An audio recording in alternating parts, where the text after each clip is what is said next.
Thanks. Thank you, Stacy. Thank you very much. My topic is on the edge, and some of what I do is pretty edgy. But today, actually, I wanted to talk about exploration. Throughout history, exploration has always been an edgy endeavor. Almost by definition, it involves entering into the unknown, pushing boundaries, testing limits, and challenging existing ideas about the world around us. The people who do it are also often out of the ordinary, scientists, adventurers, and travelers who don't conform nicely to the status quo and are willing to push themselves to extremes. People like Vasco da Gama, Gertrude Bell, Ernest Shackleton, Mary Kingsley, Jacques Cousteau, Neil Armstrong. These are some of the people that have influenced me over the years. And these are the pioneers and the gamblers and ultimately the heroes that are responsible for some of the discoveries and inventions and breakthroughs that affect and inspire us all. Today, I actually want to talk about explorations in paleoanthropology, the search for human origins, and how being a little out there led to one amazing discovery and then another one, and how these discoveries are actually pushing the limits of our understanding of what it means to be human. To do this, though, I have to step back just a little bit. In 2007, South Africa was a bit of a backwater, paleoanthropologically speaking. Although it was famous for really important finds like the Tongue Child and Mrs. Plez, it had taken kind of a back seat to some of the more sensational finds in East Africa. But certain that there were other things to find in South Africa, a young anthropologist named Lee Berger started walking the land to try to find new sites. As you can imagine, it was a slow process. But then a new technology offered a solution. Google Earth had just become available, and Lee realized that he could actually use this technology to identify new sites.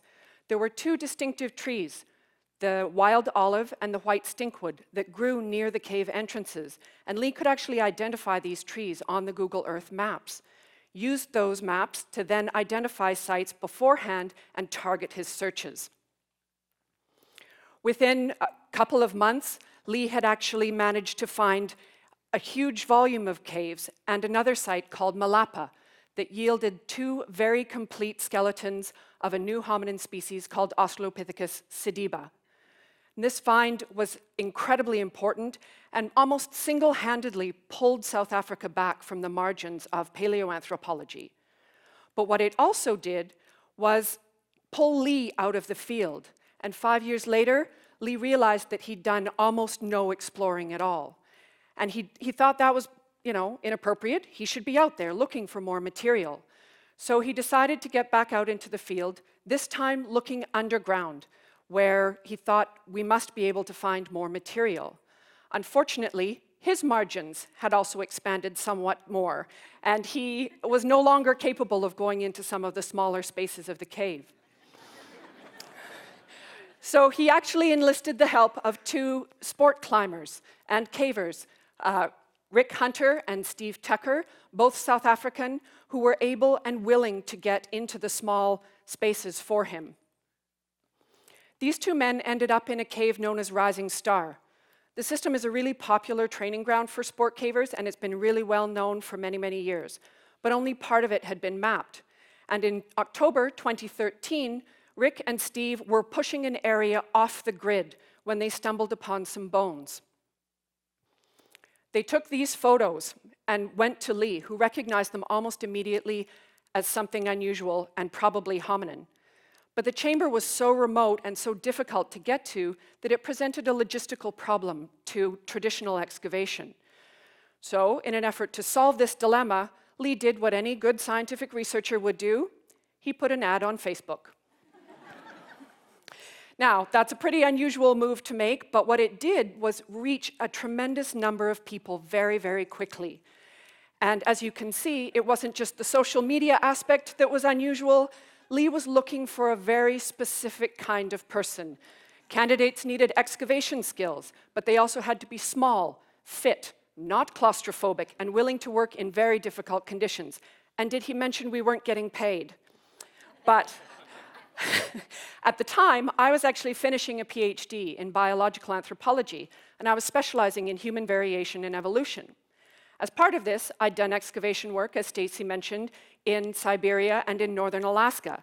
In addition, I'd grown up in southern Alberta, climbing and caving in the Rocky Mountains, so I really thought I was perfect for this job.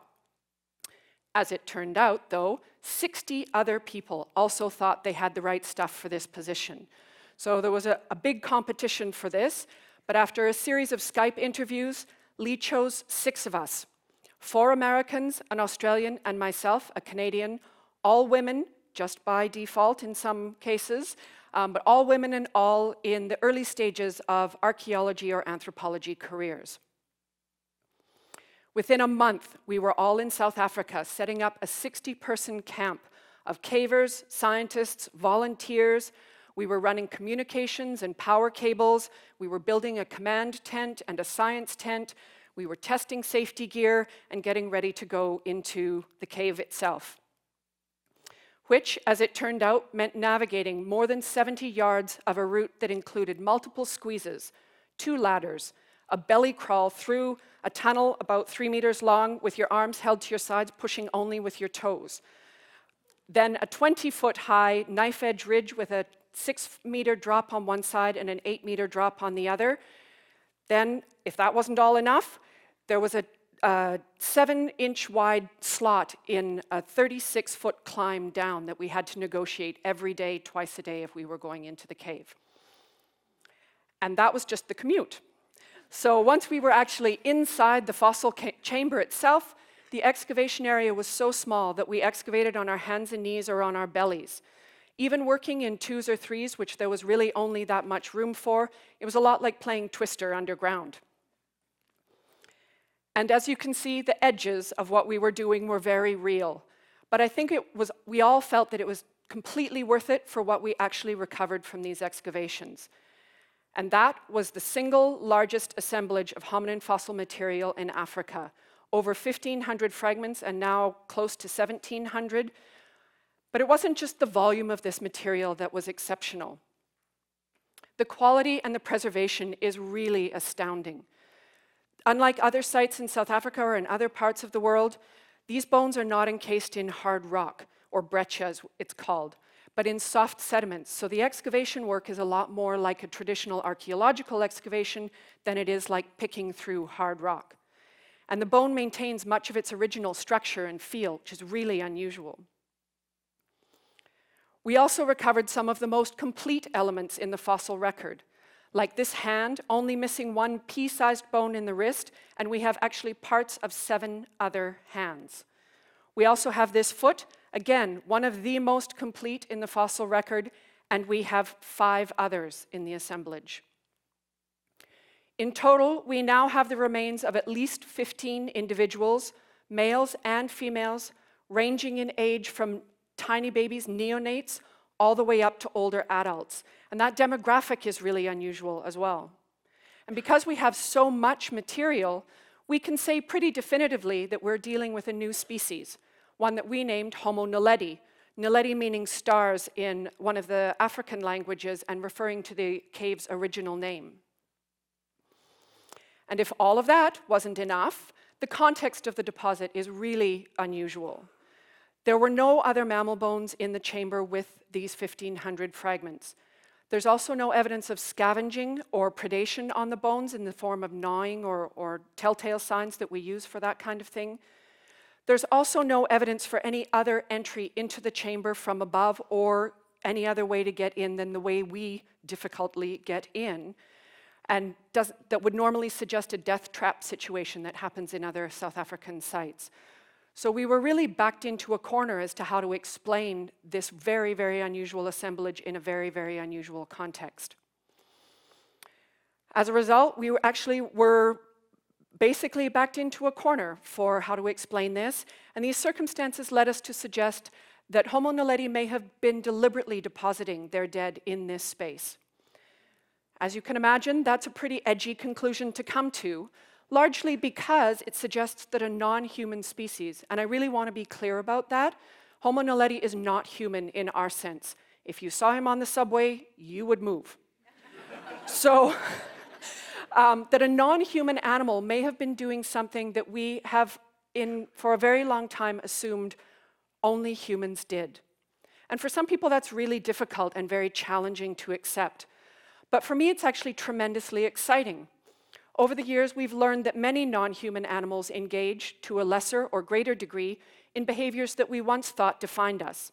Behaviors like hypersociality, culture, communication, tool-making, artistic expression, even mourning, and that humans really simply occupy one edge of a spectrum in most of these cases. And instead of seeing that as a problem, I think that's tremendously exciting and opens up a whole new set of opportunities to question and think about how we fit into the rest of the natural world. Back to naledi. After 2 years of research and analysis by a team of more than 40 scientists, itself a bit edgy because paleoanthropology has been traditionally quite secretive about sharing material and information, but we introduced Homo naledi to the world last September with a scientific announcement. We simultaneously released the scientific papers associated with the find in an open access journal called eLife. And this was another very bold move, particularly in my discipline, but we felt that as this material really relates to all of us, it's not just South African heritage, it's world heritage, that this material should be available to everyone to assess for themselves. In the same vein, we also released the shape files of all the fossils, so we scanned every single fossil in 3 dimensions and have put the shape files available for free on a website called Morphosource. And if you have access to a 3D printer, as you do at the museum here, as we heard earlier, you can just download these files, print out the fossils for yourself, and make your own decisions about it. So that was really important for us. Now, naturally, not everyone accepts the hypothesis of the deliberate disposal, among many other suggestions that we've made, but that's, part of the process. And one of the things we don't have is a geological date for naledi yet. We wanted to be absolutely certain that we had multiple methods that corroborated each other before releasing a date. So those will come out shortly, I assure you. But at this point, we don't have any clear answers, and that will require some more research and discoveries. That's really basically the whole point of scientific discovery. And so for me, what this find really emphasizes is that we probably don't know what we thought we knew about our own origins, and that we've really just touched the tip of the iceberg in learning about where we come from and why we are the way we are. So in the end, that is the whole point of exploration and scientific discovery, is to find something new and put that information to the test. People have actually said to Lee that finding Sediba and naledi was like being hit by lightning twice. But what they don't realize is that these finds weren't actually accidents. Lee was out there almost every day with a lightning rod. So he didn't know what he was going to find. There was a high chance of failure, but he was willing to get out there and take the risks and try. And he found people like me who were willing to push those extra limits with him. Like other discoveries, though, the risks that we took weren't reckless. They were the result of experience, knowledge, dedication, and plenty of hard work. For me personally, it really was a chance to push my own limits, something I've always been drawn to. But it was also one of those rare moments when a whole lot of skills and experiences came together, when all those ridiculous things I'd done as a kid somehow made sense and to pursue something that really mattered and actually might have the potential to rewrite history. And it didn't end there. Since the expedition in 2013, I actually moved to South Africa full-time, and I lead my own team of cavers exploring and working in the cradle of humankind.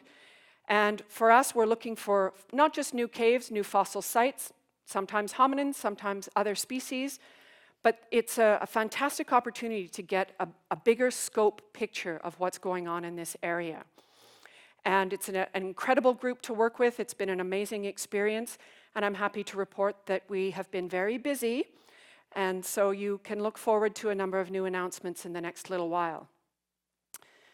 Now, I used to be one of those people who thought that the great age of exploration was over, that we'd been everywhere, that we'd found everything, and there was nothing left to do. But I was wrong. There is plenty left for exploration and discovery, and indeed, these are critical to scientific progress and knowledge. So if you're someone like me that hasn't always taken a straight path and maybe fits better on the margin than in the core, embrace that edge and celebrate it. Take the risks, seize the opportunities, and get out and explore. You may just find something that changes the world. Thank you.